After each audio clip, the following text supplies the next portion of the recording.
Assalomu alaykum ilmli onalar. Bugun sizlar bilan homiladorlikning 14-haftasi haqida gaplashamiz. Hozir siz homiladorlikning taxminan 3,5 oylik davridasiz va oldingizda yana 26 hafta bor. Bu paytda chaqalog'ingizning bo'yi taxminan 9-10 sm atrofida bo'ladi. Ya'ni oddiy bitta rezinoviy o'yinchoq o'rdakchasi uzunligicha keladi. Vazni esa taxminan 55-85 gram atrofida bo'ladi. Endilikda chaqalog'ingizning tanasida tuklar o'sishni boshlaydi. Bunga qoshlar, boshidagi sochlar va kipriklar ham kiradi. Bundan tashqari, uning butun tanasi juda ham mayin, yumshoq tuklar bilan qoplanadi. Bu tuklar lanugo deb ataladi. Lanugo homilaning dastlabki rivojlanish davrida tanasini issiq saqlashga yordam beradi. Keyinchalik chaqaloq tanasida yog' qatlami ko'paygani sari bu tuklar asta-sekin yo'qoladi. Shuning uchun ham ba'zi chaqaloqlarni yangi tug'ilganida ko'rgani boradigan bo'lsangiz, ular juda ham tukli bo'ladi. Keyinchalik kattaygani sari ularning tuklari to'kilib ketadi. Bu haftadan chaqalog'ingiz yuz ifodalarini ham qila boshlaydi. U qoshlarini chimirishi, jilmayishi va hatto bosh barmog'ini og'ziga solib so'rishi ham mumkin. Bolangizning ichki a'zolari ham tobora faol ishlay boshlayapti. Masalan, qalqonsimon bezi gormon ishlab chiqarishni boshlagan. Jigari safro ishlab chiqaradi. Qorataloq esa qizil qon hujayralarini hosil qila boshlaydi. 14-haftaga kelib, chaqaloqning jinsiy a'zolari to'liq shakllanib bo'ladi. Shuning uchun ultratovush tekshiruvida qulay holat bo'ladigan bo'lsa, chaqaloqning jinsini taxmin qilish mumkin. Ya'ni agar farzandingiz uziga tushganingizda chiroyli tarzda yotib beradigan bo'lsa, uziga tushganingizda apparat yaxshilab ko'ra oladi. Ammo bu hali ancha erta davr, ya'ni bolangiz kichkina bo'lgan davr bo'lgani uchun har doim ham apparatda aniq ko'rinavermaydi. Shifokoringiz keyingi ko'rikda sizga jinsini aniqroq ayta olishi mumkin bo'ladi. Endilikda chaqalog'ingizning a'zolari ham ancha yaxshi rivojlanganligi sababli homila tushish xavfi ancha kamayadi. Shu sababli ko'plab oilalar aynan shu davrda boshqalarga, atrofdagilarga homiladorlik xabarini ulashishni yaxshi ko'rishadi. Navbatdagi doktoringizga chiqib ko'rinishingiz kerak bo'lgan payt odatda 16 hafta atrofida bo'ladi. Yuqorida aytganimdek, shifokoringiz shu ko'rikda chaqaloqning jinsini sizga aytishi mumkin. Lekin ba'zida bu oson bo'lmaydi. Chaqaloq apparatda ko'rish uchun noqulay holatda yotayotgan bo'lishi mumkin yoki o'sha kindigi oyoqlari orasiga turib qolgan bo'lishi yoki umuman olganda o'g'il bolaning jinsiy a'zosiga o'xshab qo'li yoki o'sha kindigini o'zi ko'rinishi mumkin. Ba'zida esa aksincha, o'g'il bolaning jinsiy a'zosi yaxshi ko'rinmay qoladi va qiz bolaga o'xshab ketadi. Shuning uchun shifokor aniq javob bermasa, shoshilmang va uni ham shoshiltirmang. Bolalar xonasini darrov ko'k, pushti ranglarga bo'yab, bolangizga mos ko'k, pushti ko'ylakchalar olishga hozircha erta. Shaxsan o'zim umuman olganda bu kabi juda ham shaxsiy masalalarni hech kim bilan ulashmaslikni yaxshi ko'raman. Hatto farzandimning jinsini ham yaqin oila a'zolarim va qarindoshlarimga aytmaslikni ma'qul ko'rganman. Bu narsalar faqat er-xotin va Alloh o'rtasidagi sir bo'lib qolgani yaxshi deb o'ylayman. Ultratovush tekshiruviga tushganingizda yana bir juda ham qiziqarli narsani ko'rish mumkin. Siz hali chaqalog'ingizning harakatlarini sezmayapsiz, lekin u allaqachon ancha faol harakat qilmoqda. Qo'l va oyoqlari uzayib bormoqda. Ularning uzunligi endi tanasiga nisbatan yanada mutanosib bo'lyapti. Esingizda bo'lsa, avvalroq aytgandik, yangi chaqaloq, ayniqsa u endi rivojlanib borayotganda, xuddi kichkina baqachaga o'xshaydi. Hatto barmoqlarining o'rtasida to'r pardalar bo'ladi degandik. Uning qo'llari, oyoqlari juda ham kichkina, badani esa ancha katta bo'lishini aytgandik. Hozir esa farzandingizning qo'llari va oyoqlari badaniga mos ravishda kattayapti. Harakatlari ham tobora ko'payib boryapti. Siz bu harakatlarni ultratovushda ko'rishingiz mumkin bo'ladi. Ammo o'zingiz sezishingiz uchun hali yana kamida 1-2 oy kerak bo'ladi. O'zbekistonda bu narsa odatda qilinmaydi, lekin yaqinda siz shifokor ko'rigiga borganingizda taxminan 16 haftaligingizda sizga homilada genetik kasalliklar bor yoki yo'qligini tekshirish uchun ayrim tahlillar taklif qilinishi mumkin. Bunday tekshiruvlar odatda ko'proq vыкидышga ega bo'lgan yoki homilador homiladorlikda qiynalgan ayollar uchun taklif qilinadi O'zbekistonda. Lekin rivojlangan davlatlarda bular har bir homilador ayollar qilishi shart bo'lgan testlar sirasiga kiradi. Bu kabi testlarni bir nechta turi mavjud bo'ladi. Ulardan bittasi bu amniosentez deb ataladi. Bu tekshiruv odatda 15-18 haftalar oralig'ida o'tkaziladi. Unda shifokor qorin devori orqali bachadonga uzun igna tiqadi, homila atrofidagi amniotik suyuqlikdan ozgina namuna oladi va keyin shu suyuqlik laboratoriyada tekshiriladi. Bu tekshiruv yordamida farzandingizda nerv naychasi nuqsonlari va boshqa ayrim genetik kasalliklarni aniqlash mumkin bo'ladi.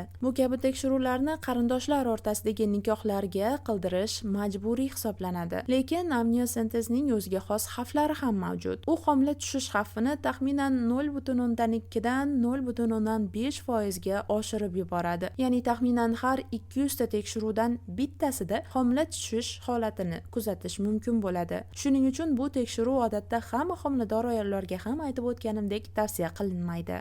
Qarindoshlar o'rtasida nikoh tuzilganda bu tekshiruv albatta qilinishini aytdim. Yana ayrim holatlarda u sizga taklif qilinishi ehtimoli katta. Masalan, agar siz 35 yoshdan keyin homilador bo'lgan bo'lsangiz yoki oilangizda qanaqadir genetik kasalliklar avval uchragan bo'lsa yoki avval topshirgan skrining tahlillaringiz natijalari yaxshi chiqmagan bo'lsa ham sizga bu genetik tahlillar tavsiya qilinadi. Agar siz bu analizni qilishni istamasangiz ham bu ham normal. Ya'ni buni qilishing shart degan hech qanaqa qoida yo'q. Ko'p oilalar hozirgi zamonda bunaqangi testlardan shunchaki butunlay voz kechyapti. Lekin baribir tekshiruv o'tkazishni istasangiz, bu uchun oddiy qon tahlillari ham mavjud. Masalan, quad screening deb ataladigan skrining tahlili bor. Bu maxsus skrining oddiy qoningizdan olinadigan tahlil bo'lib, unda Down sindromi, spina bifida yoki trisomiya 18 kabi holatlar bolada bor yoki yo'q bo'lish xavfini baholashga yordam beradi. Va bu tekshiruv ham odatda 15-18 haftalar oralig'ida o'tkaziladi. Lekin agar zarur bo'ladigan bo'lsa, 22 haftagacha ham topshirish mumkin.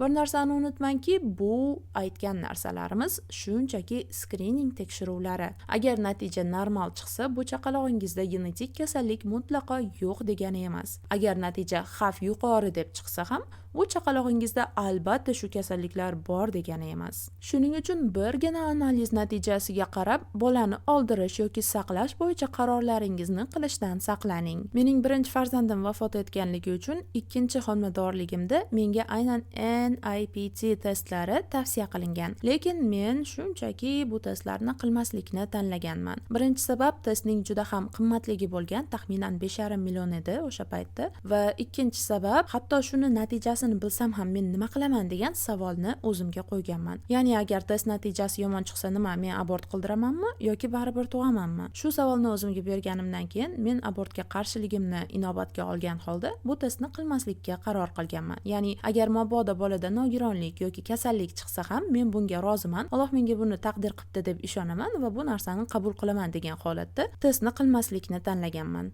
Bu narsa turmush o'rtog'im bilan kelishilgan holda ikkimizning qarorimiz bo'lgan. Agar siz umuman genetik tekshiruvlarni topshirmaslikka qaror qilsangiz ham aytib o'tganimdek bu norma. Ultratovush tekshiruvlari orqali ham ayrim bolangizda bor bo'lishi mumkin bo'lgan muammolarni sezish imkoniyati mavjud. Endilikda keling, siz haqingizda gaplashamiz. Ikkinchi trimestr boshlangandan keyin o'zingizni ancha yaxshi his qila boshlaysiz. Ko'pchilik ayollarda shunaqa. Yuqorida chaqaloq tanasidagi lanugo deb ataladigan mayin tuklar haqida gaplashgandik. Xalq orasida shunday gap bor. Agar ayollarda jig'ildon qaynasa, demak bolasi juda ham tukli bo'lar ekan degan. Ammo bu gapning afsuski ilmiy asosi yo'q. Homiladorlik davrida jig'ildon qaynashi haqiqatdan ham odatdagidan ko'ra ko'proq uchraydi. Lekin buni sababi shundaki, homiladorlik vaqtida organizm ko'plab gormonlar ishlab chiqaradi. Bu gormonlar tanadagi silliq mushaklarni bo'shashtiradi. Qizil o'ngach bilan oshqozon orasidagi mushak ham bo'shashgani sababli oshqozon kislotasi yuqoriga, qizil o'ngachga qaytib chiqishi mumkin.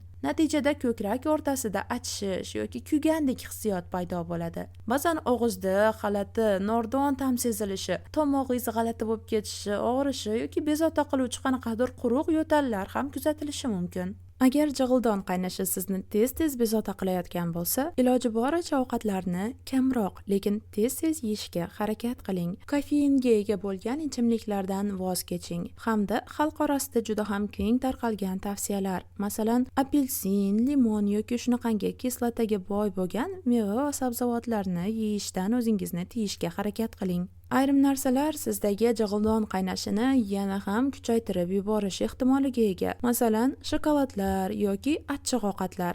Nafsingizni tiying. Ovqatlanib bo'lganingizdan keyin tezda yonboshlab yoki yotib olishdan o'zingizni asrang. Iloji boricha tik holda o'tiring yoki yaxshirog'i ozgina yurib keling. Jig'ildon qaynashini ozgina to'xtatishga yordam beradigan ayrim dori preparatlarni ham shifokoringiz sizga tavsiya qilishi mumkin. Shaxsan o'zim qanchalik qiynalsam ham dori ichmaslikka harakat qilganman, chunki usiz ham juda ko'p vitaminlar ichayotgan edim va qo'shimchasiga bitta dori ham ichish menga ortiqchadek tuyulgan. Lekin agar bunga chidash qiyinlashib ketayotgan bo'lsa va jig'ildon qaynashi sizni ko'p bezovta qilayotgan bo'lsa, albatta shifokoringiz bilan maslahatlashib, qanaqadir homilaga zararsiz bo'lgan dorini tanlab, uni ichishda davom etishingiz mumkin. Homiladorligingizning boshidan to shu paytgacha farzandingiz qanday rivojlangani, o'zingizda qanday o'zgarishlar bo'lgani va boshqa muhim tavsiyalarni meni kanalimdan topishingiz mumkin bo'ladi. Agar siz befarqona bo'lmasangiz, kanalimga obuna bo'ling. Aytgandek, ko'pchilik tug'ruqxonadan chiqishi bilan homiladorlikdan avvalgi kiyimlarini yana bemalol kiya olaman deb o'ylaydi. Lekin aslida tug'ruqdan keyin ancha vaqtgacha organizmda shishish holatlari saqlanib qoladi. Ortiqcha vazn ham unchalik tez ketib qolmaydi. Shuning uchun homiladorlikdan oldingi kiyimlarga qayta sig'ish uchun biroz vaqt kerak bo'lishini o'zingiz uchun eslab qoling. Qorningiz bemalol turadigan, o'zingiz ham bemalol yursangiz bo'ladigan bir-ikkita kiyimlar olish foydadan xoli bo'lmaydi. Umid qilamanki, bu video siz uchun manfaatli bo'ldi. Kanalimda homiladorlikka tayyorgarlikdan boshlab farzandingiz tug'ilib, u 1 yoshgacha yetgunga qadar bo'lgan parvarish haqidagi bepul ma'lumotlarni sizlarga dars sifatida berib boraman. Obuna bo'ling va izohlarda necha haftalik homilador ekaningizni yozib qoldiring.